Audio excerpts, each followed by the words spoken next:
Good morning. Aruna Kaliya की class में आपका स्वागत है। आज मैं अपनी क्लास में रस के भेद लेकर आई हूँ। रस के भेद में आज बताएंगे श्रृंगार रस, और श्रृंगार रस के भी दो भेद हैं जिनका हम आज चर्चा करेंगे। आज हम बात करेंगे श्रृंगार रस।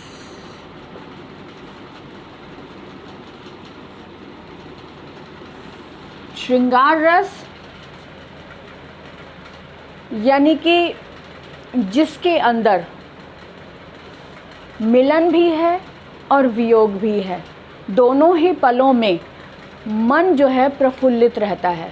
जब एक प्रेमिका और प्रेमी जब मिलते हैं या बिछुड़ते हैं तो दोनों ही सूरत में वो एक दूसरे से जुड़े ही रहते हैं, दिल उनके जुड़े रहते हैं, भले ही वो दूर हों एक दूसरे से, लेकिन ये श्रृंगार रस उनके मन को प्रफुल्लित करता है।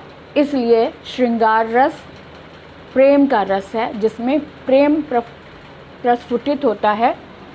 तो इसलिए श्रृंगार रस के अब मैं दो भेदों के बारे में बात करूंगी। इसके दो भेद हैं।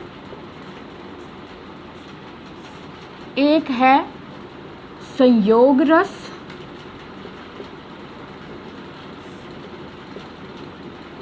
और दूसरा है वियोग रस।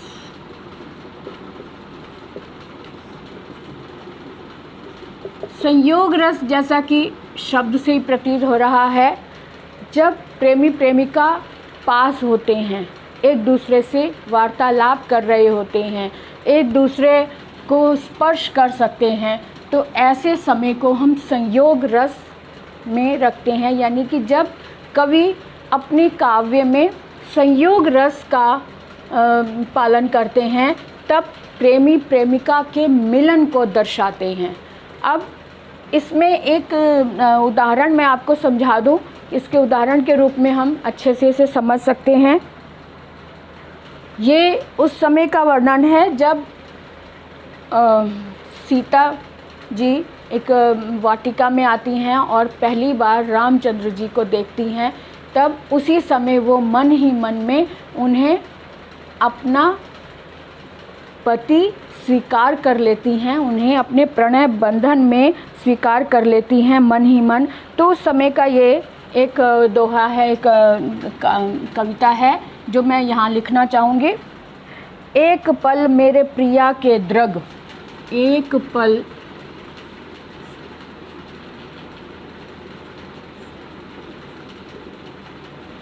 मेरे पिया, एक पल मेरे प्रिया के दृग, दृग मतलब नेत्र, एक पल मेरे पिया के दृग पालक, दृग पलक, दृग पलक ठे उठे ऊपर, ठे उठे ऊपर, ठे उठे ऊपर सहज नीचे गिरे,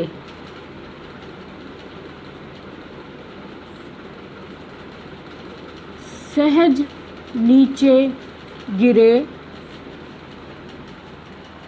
चपलता के इस विकम्पित पुलक से, चपलता के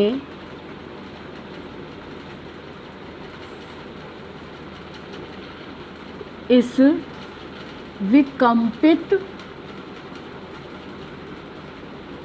चपलता के इस विकम्पित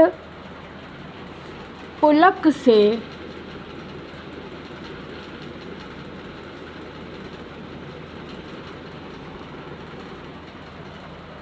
दृढ़ किया मानो, दृढ़ किया मानो, दृढ़ दृढ़ किया मानो,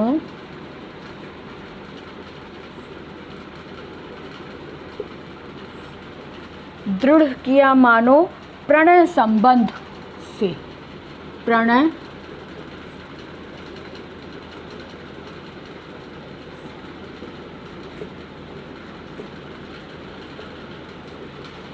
दृढ़ किया मानो प्रणय संबंध को। अब इस तरह से स्पष्ट है कि एक प्रेमिका अपने पिया को अपने सामने देख रही है और उसके पलक जो है वो नेत्रों के जो पलक हैं वो कभी गिरते हैं और सहज कभी उठते हैं, कभी नीचे गिर जाते हैं। चपलता मतलब इस चंचलता में, कभी नेत्र उठते हैं कभी गिरते हैं, इस चंचलता में उनके कांपते हुए मन जो है वो प्रसन्नित आनंदित हो रहा है पुलक से।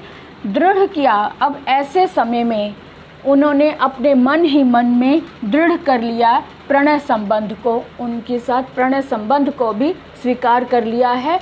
तो इस मनोदशा से वो गुज़र रहे हैं। कौन?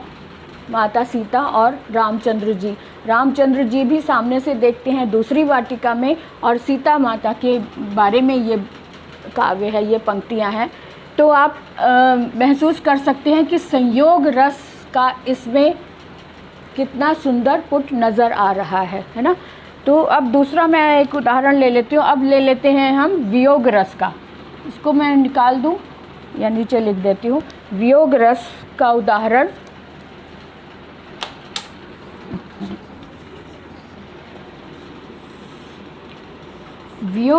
उदाहरण हम ले लेते हैं। हमने देखा था कि मीरा के भजन, मीरा के जो पद हैं वो भक्ति रस से परिपूर्ण है, लेकिन उसमें वियोग रस भी बहुत ही अच्छे से समाहित किया गया है। उसमें बहुत ही अच्छे उदाहरण मिल जाते हैं। जैसे है दर्द की मारी वन वन डोलूं, ये मीरा के पद हैं। दर्द की मारी वन वन डोलूं, जब वियोग में जब प्रेमी प्रेमिका दूर हैं लेकिन दिल से जुड़े रहते हैं और उसकी स्मृतियों को याद करते हैं, और मन में विरह की पीड़ा तो है लेकिन उनसे दिल से भी दूर नहीं है, इसीलिए उन क्षणों को याद करके वो उस पल को भी किस तरह से जी लेते हैं, इस बारे में यहाँ पे बात की गई है। दर्द की मारी वन वन डोलूं,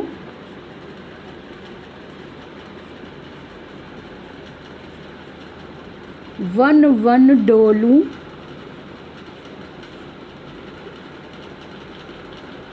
दर्द की मारी वन वन डोलूं, वैद मिल्या ना कोई,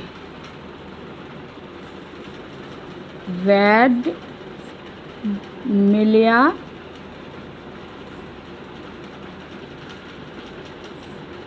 ना कोई, वैद मिल्या ना कोई, मीरा के प्रभु पीर मिटे है। मीरा के प्रभु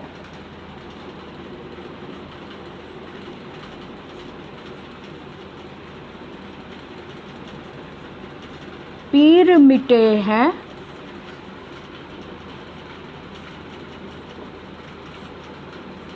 मीरा के प्रभु पीर मिटे हैं, जब वैद सांवरिया होए, जब वैद सांवरिया होए।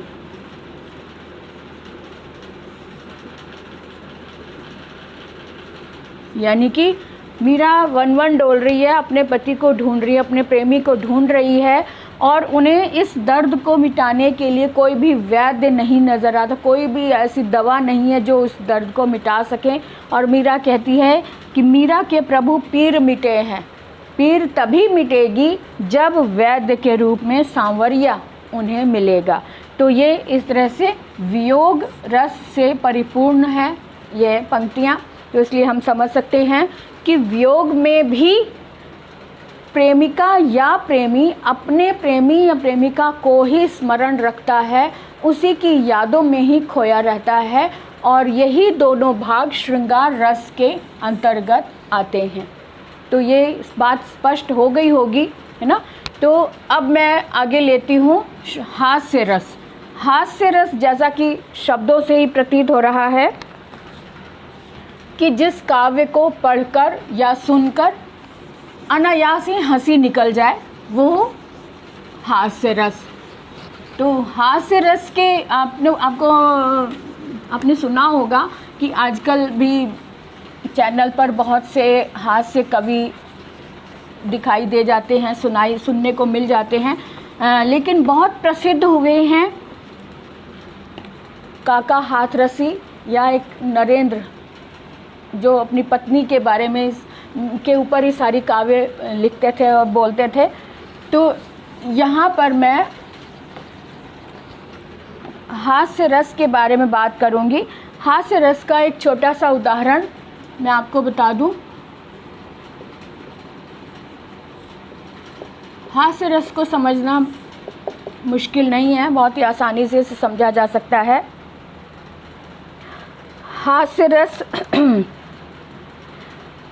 बुरे समय को देखकर गंजे तू क्यों रोया, एक बहुत ही हास्यप्रद ये उदाहरण है। बुरे समय को देखकर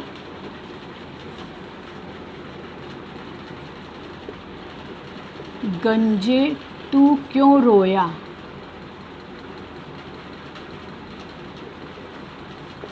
क्यों रोया, गंजे तू क्यों रोया, किसी भी हालत में तेरा बाल ना बांका होया। किसी भी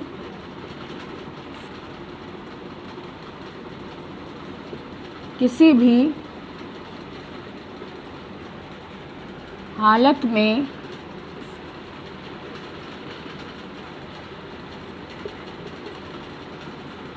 तेरा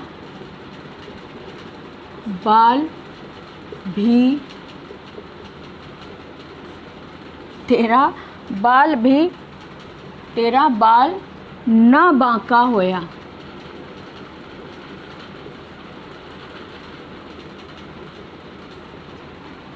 क्लियर है? हास्यप्रद पंक्तियां हैं।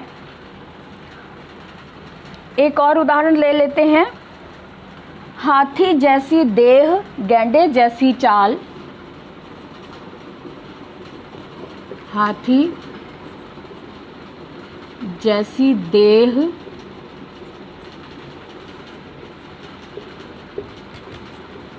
गैंडे जैसी चाल,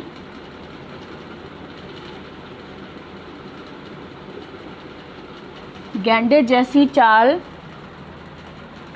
तरबूजे सी खोपड़ी खरबूजे से गाल। तरबूजे सी खोपड़ी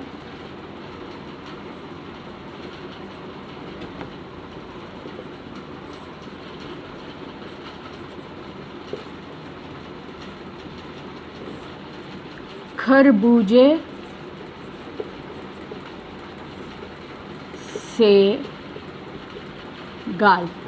अब स्पष्ट है कि इनको देख के ऐसे काव्य को पढ़कर हंसी तो आएगी ही, इसलिए हास्य रस इसके अंदर बखूबी अपना काम कर रहा है। और इस तरह से हम समझते हैं कि इसमें आपके दोनों ही रस क्लियर हो गए हैं, श्रृंगार रस भी और हास्य रस भी।